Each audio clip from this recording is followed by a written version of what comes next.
बिस्मिल्लाहिर्रहमानिर्रहीम। अस्सलाम वालेकुम। सो आज हम जो टॉपिक डिस्कस करने वाले हैं उसका नाम है सुपीरियर एक्सटेंशन रेटिनाकुलम और इन्फीरियर एक्सटेंशन रेटिनाकुलम। काफ़ी इंपॉर्टेंट टॉपिक है, तो इसे आपने ध्यान से समझना है। सबसे पहले हम डिस्कस करते हैं सुपीरियर एक्सटेंशन रेटिनाकुलम।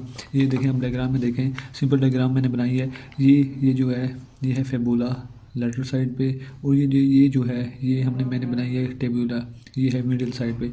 ठीक है, जो सुपीरियर एक्सटेंशन रेटिनाकुलम है मिडली किसके साथ अटैच होती है? मिडली अटैच होती है लोअर, ये है सुपीरियर एक्सटेंशन रेटिकुलम, ये है इन्फीरियर एक्सटेंशन रेटिकुलम जो कि वाई शेप दिखा रहा है।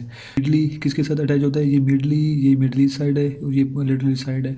मिडली अटैच होता है lower part of anterior border of tibia, ये लोअर पार्ट है ना, lower part of anterior border of tibia. और लेटरली किसके साथ अटैच होता है? ये होता है lower part of anterior border of fibula. ठीक है, मिडली अटैच होता है lower part of anterior border of tibia और लेटरली अटैच होते हैं lower part of anterior border of fibula. और जो ये मिडली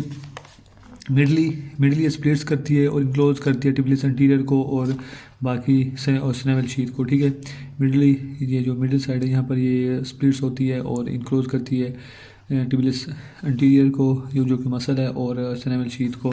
जी, उसके बाद हम देख लेते हैं इन्फीरियर रेटिकुलम को। ये जो इन्फीरियर रेटिकुलम है ये वाई शेप डी फेशिया है जो कि सिचुएटेड होता है इन फ्रंट ऑफ एंकल के अगर फ्रंट में देखें तो वहाँ पर ये सिचुएटेड होता है। और कहाँ पे सिचुएट होता है? और होता है posterior part of dorsum of the foot. ठीक है, ये जो इन्फीरियर रेटिकुलम है ये अटैच होता है सिचुएटेड होता है फ्रंट ऑफ एंकल जॉइंट पे और posterior part of dorsum of foot पे। ठीक है, अच्छा, ये जो वाई शेप्ड बैंड है, इसकी जो स्टेम है ये लाइज कर रही होती है लेटरली, और ये जो वाई शेप्ड का अपर बैंड है और जो लोअर बैंड है ये दोनों जो है लाइज कर रहे होते हैं मिडली। ठीक है, ये मिडल साइड पे लाई कर रहे होते हैं जो अपर और लोअर बैंड है वाई शेप्ड का, और जो वाई शेप्ड की स्टेम है ये बैंड लाई कर रही होती है लेटरली।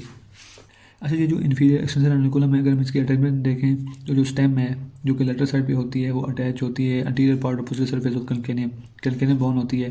ठीक है, वो उसकी जो स्टेम है वो अटैच होती है anterior part of posterior surface of calcaneum से। जो अपर बैंड होता है वो अटैच होता है किससे? मिडिल मेलुलस से। जो लोअर बैंड है वो अटैच होता है प्लांटर एपिनेरोसिस से जो कि डी फेशिया ऑफ सोल में होती है। ठीक है, जो स्टेम है वो अटैच होती है anterior part of superior surface of calcaneum से। जो अपर बैंड है वो अटैच होता है किससे? मिडिल मेलुलस से, मिडिल साइड पे। और जो लोअर बैंड है वो अटैच होता है प्लांटर एपिनेरोसिस से।